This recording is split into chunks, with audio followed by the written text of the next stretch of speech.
ఎవరైతే నిజమైన బాధితులు ఉన్నారో, ఎవరైతే నిజంగా వాళ్ళు డబ్బులు కోల్పోయిన వాళ్ళు ఉన్నారో, అది విత్ ప్రూఫ్‌గా మేము క్యాష్ ఇచ్చామంటే ఫస్ట్ నేను యాక్సెప్ట్ చేయను. హ్మ్. నా దగ్గరకొచ్చిన క్లయింట్లతో కూడా నేను మొట్టమొదటిగా చెప్పింది ఒకటే. మీ దగ్గర ఆధారాలు ఉన్న వరకే నేను కలెక్ట్ చేయగలను. నేను క్యాష్ ఇచ్చా సార్, నేను సంచిలో పెట్టుకొచ్చి ఇచ్చా సార్ అంటే అది కుదరదు. అలా నా వల్ల కాదు కూడా అని కూడా చెప్పా. మీకు నచ్చితే రండి అని కూడా చెప్పా. సో, ఎవరి దగ్గర ఎంత ఆధారాలైతే డబ్బులిచ్చినయి ఉన్నాయో హ్మ్. అంతే మత్రికి అంతవరకు మాత్రం ఖచ్చితంగా నేను తీసుకొచ్చి మీకు ఇవ్వడానికి ప్రయత్నం చేస్తా. అది ఏదైనా కానివ్వండి. సో, అని చెప్పి వాళ్ళకి చెప్పడం జరిగింది. వాళ్ళ దగ్గర ఉన్న ఆధారాలు చూడడం జరిగింది. నా దగ్గరకొచ్చిన క్లయింట్లదైతే మాత్రం దాదాపుగా 10,00,00,000. 10,00,00,000. 10,00,00,000. 10,00,00,000 ఆన్‌లైన్ ట్రాన్సాక్షన్. ఆన్‌లైన్ బయటే. Transactions white. ఆళ్ళు గూడా వాళ్ళు నేను అడిగా. ఇప్పుడు ఒక ఎన్ఐ యాక్ట్ ఏసాం. మనం దాంట్లో ఒక 10,00,000 ఒకరికి అప్పిచ్చామనంటే, అసలు ఈ 10,00,000 నీకెక్కడివి అని జెప్పి మనం కోర్ట్‌లో ప్రూవ్ చేసుకున్నాకే మనం కోర్ట్ కేసేసుకుంటాం. అలాగే మీరు ఇప్పుడు 80,00,000 ఇచ్చిననను ఒక వ్యక్తుండు. నువ్వు 80,00,000 ఇచ్చినావంటే నమ్మను. నువ్వు ఐటీ కట్టుండాలి దానికి. లేదంటే నువ్వు అది ఎక్కడన్నా అప్పన్నా తీసుకోవచ్చు ఉండాలి. లేదంటే నువ్వు ఏదైనా అమ్మైనా ఉండాలంటే తను ఇంటి లోన్ తీసుకుండు, తర్వాత భూమి అమ్మిండు, తర్వాత బంగారం పెట్టిండు. ఆ డాక్యుమెంట్ కూడా ఈటికి అటాచ్ చేసున్నాయి. సో, అన్ని కలెక్టివ్‌గా ప్రాపర్‌గుంది. అన్ని ప్రాపర్‌గా ఉన్నాయే. 9.5-10,00,00,000. వాళ్ళు పాపం అదనంగా పైన 10,00,000 ఇచ్చినోళ్ళు, 5,00,000 ఇచ్చినోళ్ళు అయ్యయితే దాదాపుగా 70,00,000 ఏమో 80,00,000 అయ్యే ఉన్నాయి. సో, నేనేమన్నానంటే నేనైతే ఇవి మాత్రమే ఫైట్ చేయగలను. ఎందుకంటే వీటికి మాత్రమే ఆధారాలున్నాయి. వీటిని మాత్రమే మనం బ్యాకప్ తీసుకురాగలం. బ్లాక్‌లో ఇచ్చిన వాళ్ళు ఎంతమంది ఉండొచ్చు?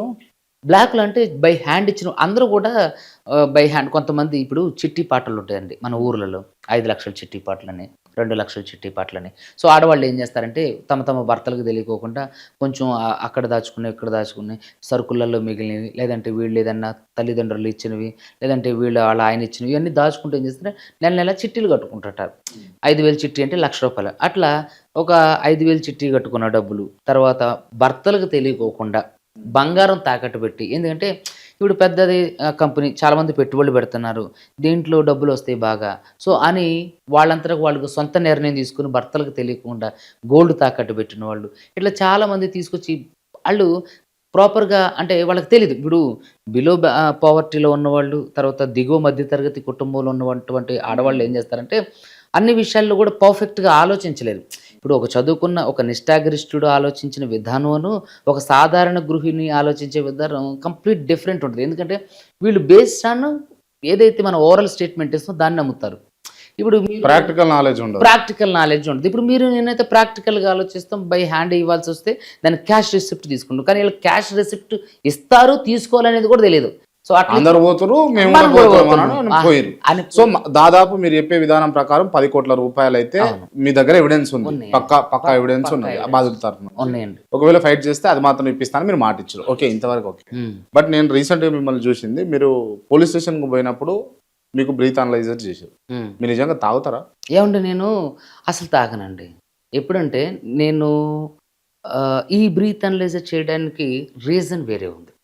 ఎప్పుడైతే ఇప్పుడు మంగ్లీ గారున్నారో, మంగ్లీ గారు అంతకుముందు నాతో మాట్లాడిన విధానం, ఆ తర్వాత మాట్లాడిన విధానం కంప్లీట్ డిఫరెంట్. ఆ తర్వాత ఈ కేసుని బాధితుల్ని ఆవిడ కౌంటర్ చేసిందన్నట్టు. అసలు నాకు పలానా వ్యక్తి అంటే ఎవరో తెలీదు. సో, ఆ రోజు కంప్లీట్‌గా ఏంటి అననంటే ఈ ఎవరైతే ఈ సిపి సజ్జనర్ గారి దగ్గరికి ఈవిడెళ్ళిన తర్వాత ఒక కౌంటర్ ఏదైతే చేసిందో దానికి నేను అంటే రిప్లై ఇవ్వాలి. ఎందుకంటే ప్రజలందరూ గూడా అసలేంటి జరిగింది తెలియాలి. సో, అసలు మా మధ్య ఏం జరిగింది?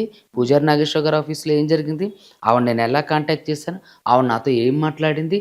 నాకెంత ఆఫర్ చేసింది? ఇవన్నీ గూడా నేను విత్ ఎవిడెన్స్‌తో సహా, విత్ ప్రూఫ్స్‌తో సహా, అక్కడున్న ఐ విట్‌నెస్‌తో సహా చెప్పేశా.